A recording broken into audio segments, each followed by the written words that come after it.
Hey, it's Laura Crocus, and I'm on staff with Masterplan Ministries, and I'm the founder of missionalwomen.com. And in this video, I want to share 9 tips of time management with life and kids. All right, so if you like videos like this, make sure to subscribe, hit that bell, because then you'll be notified of videos when I upload them, which is every week. So 9 tips on time management with life and kids, because I get this question a lot. People ask me, I don't know how you do it, because I have 6 kids. We homeschool, and we have a lot going on in life with being involved in our ministry and leading that and such. So these are 9 tips, and by all means, I do not have it all figured out. I am not the expert in this, but these are 9 tips that help me in order to function. And the first one is to depend on the grace of God. His grace has always been sufficient, and His grace will always be sufficient. I remember when I just had 2 kids, I was pregnant with the 3rd, and I was thinking, I don't know how I'm going to go to the post office. Like, how do I go to the post office? You know, with these 3 kids, they're little, they run all over the place, and God's grace is sufficient now. And so that is the first thing, is yield and say, God, I need you. Would you live your life through me? Would you give me strength today? That is number 1. And the most important is dive and press into the grace of God. The second one is a perspective shift of realizing my life is not my own. Like, really, like I belong to Jesus. And this life of sanctification is really...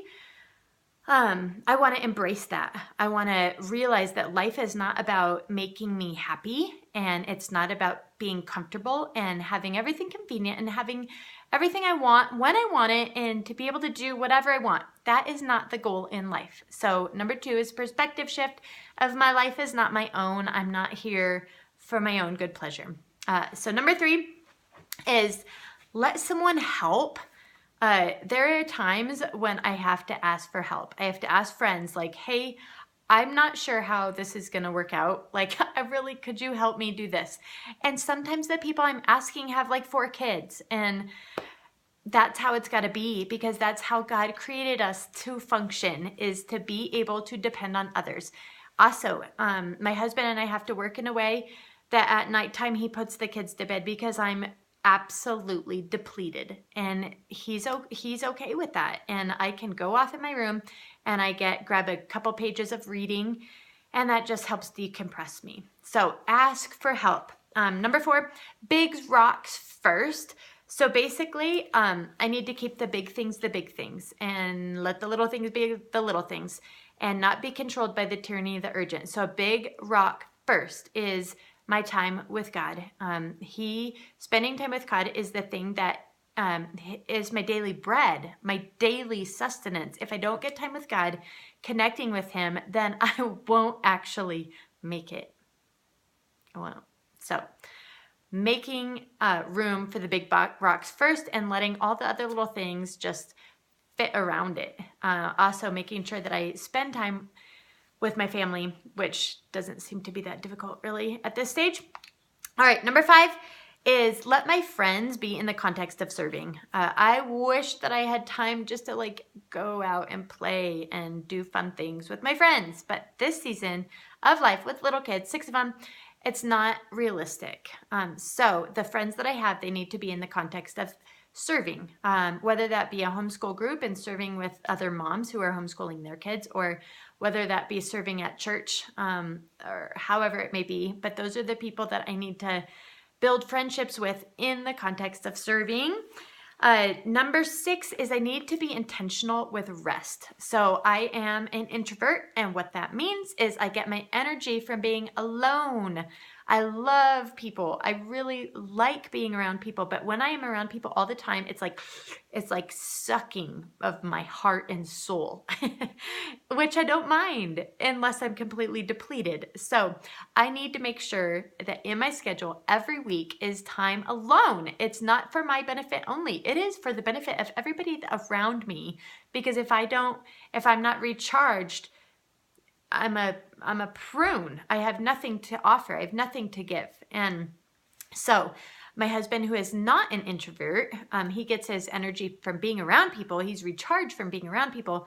He just has to, I have to remind him, like, hey, this is my day to get a couple hours alone. And he stays with the kids while I retreat and go to a place where I can be alone. So I have to take initiative on that. And oftentimes there can be the temptation to be like, oh, if he really loved me, then he would make this happen. Okay, I can't go there. Really, I need to take the responsibility for my own heart and be like, I really need time away. Like, can you help make this possible just so I can get away and rest? So even if it's a couple hours on Saturday. All right, so number 7 is use little moments. So when there is little moments for things, I use them. Just capitalize, because we have lots of little moments during the day. So just use those. When you're driving in a car, you can listen to a podcast, or you can read while you're in the bathroom or something like that. All right, just capitalize on those little moments to get little things done.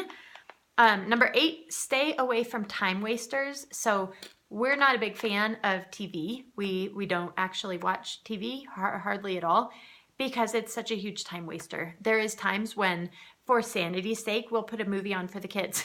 Or, if we need to have a conversation and talk about things, we'll put a movie on for the kids. But for the most part, binging on Netflix or whatever is just a time sucker. And it is so easy to get sucked in and have it become a habit, which is then like a life sucker. So stay away from time suckers. Time wasters. Number 9 is delegate. All right. So there is things around the house that my kids can do. They really can. They can wipe bathrooms. They can wipe sinks. They can sweep. They can load the dishwasher. They can do their own laundry. So often I think that I have to get it all done, or we as moms think that we are the ones that have to do it all, but we don't. So we really can delegate. It takes like intentionality, and it's not so fun to train people sometimes and things to do, but it really is best if we can delegate. So delegate, delegate, delegate. Those are 9 tips on time management with life, ministry, and kids.